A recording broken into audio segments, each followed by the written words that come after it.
my feet. Step in style. Walk in wellness. Dan ini hanya sebatas keterwakilan atau politik balas budi dari Pak Prabowo, mengingat ambisi dari Pak Prabowo sangat besar, mengejar. Kode-kode dari Gerindra sendiri kan sudah mengarah pada bahwa nantinya kabinet diumumkan beberapa hari justru sebelum pelantikan. Ya. Melihat transisi yang terjadi sekarang seperti apa, Mas, dari pemerintahan Pak Jokowi ke Pak Prabowo? Ya, kalau saya lihat kan seperti ada sebuah panggung pertunjukan yang ingin ditunjukkan kepada publik ya, sehingga kemudian tidak terkaget-kaget. Jadi mungkin kalau kita bicara beberapa hari sebelum, mungkin ya kalau kita bicara dulu pengalaman zaman Pak SBY, Pak Jokowi, akan ada yang dipanggil mungkin ke Hambalang untuk kemudian fit and proper test, sehingga kemudian publik sudah mulai bisa berdiskusi mengenai nama-nama yang akan muncul. Mengingat memang ini kan akan ada situasi yang mengagetkan seperti kita bahas, akan ada penambahan jumlah menteri yang jumlahnya sangat banyak. Keterwakilan dari partai-partai juga jumlahnya terbanyak bisa dikatakan dalam beberapa waktu rezim terakhir. Jadi mungkin akan ada panggung pertunjukan seperti itu. Sesudahnya saya dengar juga akan ada diklat di Akmil kalau saya tidak salah yang dilakukan untuk training, kekompakan dan lain-lain. Dan ini bagus dalam konteks marketing politik. Tetapi yang paling penting kan adalah bagaimana kemudian bisa ditunjukkan kepada publik koalisi dan kabinet yang gemuk dan besar ini, lalu kemudian mewakili hampir semua partai.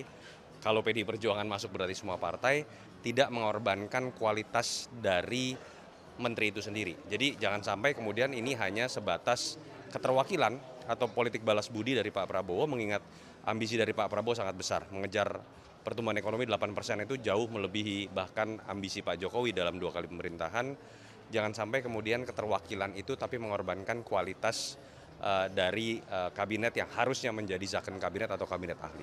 Mas, kalau melihat misalkan PDIP akhirnya masuk ke dalam kabinetnya Pak Prabowo, apakah melihat ini bahwa tidak ada intervensi Pak Jokowi sebenarnya jika PDIP akhirnya masuk, atau gimana sebenarnya? Ya, kalau saya melihat dari awal saya percaya Pak Prabowo bukan orang yang bisa diintervensi dalam konteks ketika sudah memegang kekuasaan. Dan memang itu yang dibutuhkan ya, sedekat apapun Pak Prabowo dengan siapapun, dengan ketum-ketum partai, dengan mantan presiden, ketika sudah memegang hak prerogatif sepenuhnya, terutama terkait dengan pilihan koalisi, menentukan nama-nama menteri di kabinet, sepenuhnya harus jadi kewenangan dari Pak Prabowo. Dan kita tahu Pak Prabowo kan dianggap tegas, dan kita berharap Pak Prabowo bisa menunjukkan ketegasan lebih dibandingkan presiden-presiden sebelum, sehingga ketika berbicara betul demokrasi yang menampung semuanya, persatuan nasional, tapi betul-betul memang nama-nama menteri yang kemudian dipilih bukan didasarkan keinginan ketum tapi keinginan Pak Prabowo. Kita harapkan itu bisa jadi kekuatan awal yang membedakan Prabowo misalnya dengan presiden sebelum yang dianggap tersandera secara politik. Itu berarti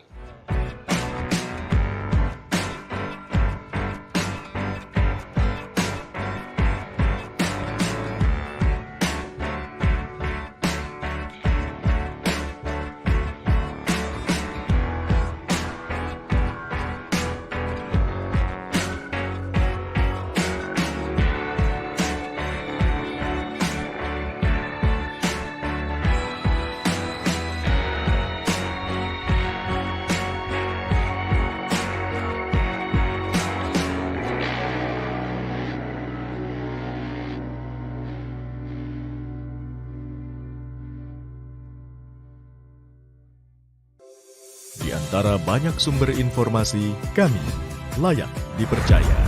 Karena kami menggali lebih dalam, berpihak pada kebenaran, berpegang pada data dan fakta, agar layak Anda jadikan referensi. Kompas TV, independen, terpercaya.